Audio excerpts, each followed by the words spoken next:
Hyderabad కూకట్పల్లిలోని JNTU campus లో విద్యార్థులు ఆందోళన బాటపట్టారు. కొత్తగా అమలు చేస్తున్న నిబంధనల కారణంగా 16,000 మంది విద్యా సంవత్సరం నష్టపోతున్నారని ఆరోపిస్తున్నారు.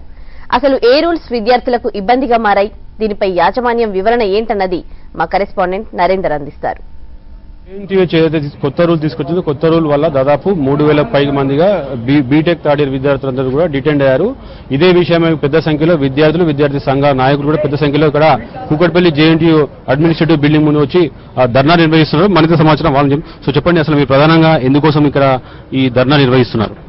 జేఎన్టీయూలో మరి అనుబంధ కళాశాలలో చదువుతున్న విద్యార్థులు third year fourth year promote కావడానికి నూతన నిబంధనలు ప్రవేశపెట్టి వాళ్ళని డీటెండ్ చేసే విధానం ఈ రోజు తీసుకొచ్చారు. డీటెండ్ చేసి 2,800 మంది విద్యార్థులు ఈ రోజు బజార్న పడ్డారు. జేఎన్టీయూ తప్పు నిర్ణయాల వల్ల ఈ రోజు విద్యార్థులు ఇబ్బంది పడుతున్న పరిస్థితి ఈ రోజు దాపురించింది. మరి తప్పు నిర్ణయాలతో ఈ రోజు విద్యార్థులందరినీ కూడా ఒక అకాడమిక్ ఇయర్ మధ్యలో, అది మామూలుగా అరుదుగా మరి మన రాష్ట్ర చరిత్రలో కానీ ఎడ్యుకేషన్ చరిత్రలో ఒక ఇయర్ కంప్లీట్ అయిన తర్వాత నెక్స్ట్ ఇయర్ ప్రమోట్ కావడానికి మరి అదే సమయం ఇయర్ అకాడమిక్ ఇయర్ స్టార్టింగ్ లో చెప్తారు. కానీ ఈ జేఎన్టీయూ అధికారులు నెక్స్ట్ అకాడమిక్ ఇయర్ స్టార్ట్ అయినాక 3 నెలల తర్వాత చెప్పడం చాలా విడ్డూరంగా ఉంది. ఇలాంటి విషయాలు, ఈ నిర్ణయాలను వెంటనే మీరు చేసిన తప్పు ఇప్పటికే విద్యార్థులు తల్లిదండ్రులు నవ్వుకుంటున్నారు.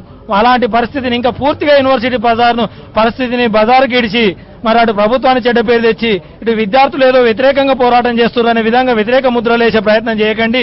మరి మీరు త్వరలో గనక నిర్ణయం తీసుకొని విద్యార్థుల భవిష్యత్తును కాపాడకపోతే తీవ్ర స్థాయిలో వ్యతిరేకిస్తామని. తెలంగాణ రాష్ట్ర వ్యాప్తంగా 10,000 మంది రోడ్డున పడడం జరిగింది. వెంటనే వీసీ గారు కానీ రిజిస్టర్ గారు కానీ దీన్ని తొందరగా దీని మీద మాకు ఏదైనా చెప్తే విద్యార్థుల జీవితాలతో మీరు ఆడుకోవద్దు. మేము రాష్ట్ర వ్యాప్తంగా మీరు 3 రోజుల్లో మాకు డిసిషన్ చెప్పకపోతే మాత్రం రాష్ట్ర వ్యాప్తంగా అందరు విద్యార్థులు వచ్చి జేఎన్టీయూ ముట్టడి చేస్తామని తెలియజేస్తున్నాం.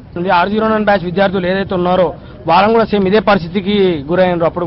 అప్పుడు కూడా మేము NSY తరఫున మేము సుమారు ఒక 500-600 మందితో ముట్టడి చేయడంతో అప్పుడున్న వాళ్ళందరూ కూడా వెనక్కి తగ్గి ఎమ్మడే ఆ ఒక క్రెడిట్స్ ని వెనక్కి తీసుకొని మరి 200 క్రెడిట్స్ కి 200 పాస్ కావాలని చెప్పి అప్పుడు రూల్ పెట్టిర్రు. కానీ మేము పెద్ద భారీ ఎత్తున ధర్నా దిగడంతో మళ్ళీ దాన్ని వెనక్కి తీసుకొని అదే విద్యార్థులని అప్పుడు మళ్ళీ 192 క్రెడిట్స్ కి దించారు. కాబట్టి అదే మళ్ళీ ఈ సంవత్సరం కూడా చేయాలని చెప్పేసి మా NSY తరఫున మేము కోరుకుంటున్నాము. ఇంతమంది విద్యార్థుల జీవితాలతో ఆడుకున్న జేఎన్టీయూ ఇప్పటికే ఎన్నోసారి ఉద్యమం చేస్తాం జరుగుతుంది. అన్ని TNSF ఆధ్వర్యంలో, అన్ని విద్యార్థి సంఘాల ఆధ్వర్యంలో ఈ రోజు 200 మంది విద్యార్థులు చేస్తడం జరిగింది. ఈ 2-3 రోజుల లోపల ఫైనల్ డెసిషన్ చెప్పకపోతే పెద్ద ఎత్తున తెలంగాణ మొత్తంలో అన్ని విద్యార్థి సంఘాలు జేఎన్టీయూ ముట్టడిస్తామని చెప్పి హెచ్చరిస్తాం జరుగుతుంది.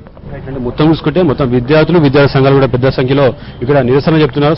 తమకు న్యాయం జరిగేంత వరకు కూడా రిజిస్టర్ వచ్చి తమకు ఏదో ఒకటి చెప్పాలి, చెప్తే ఇక్కడ నుంచి లేస్తామని చెప్పేసి కూడా విద్యార్థులు చెప్తున్నారు. హైదరాబాద్.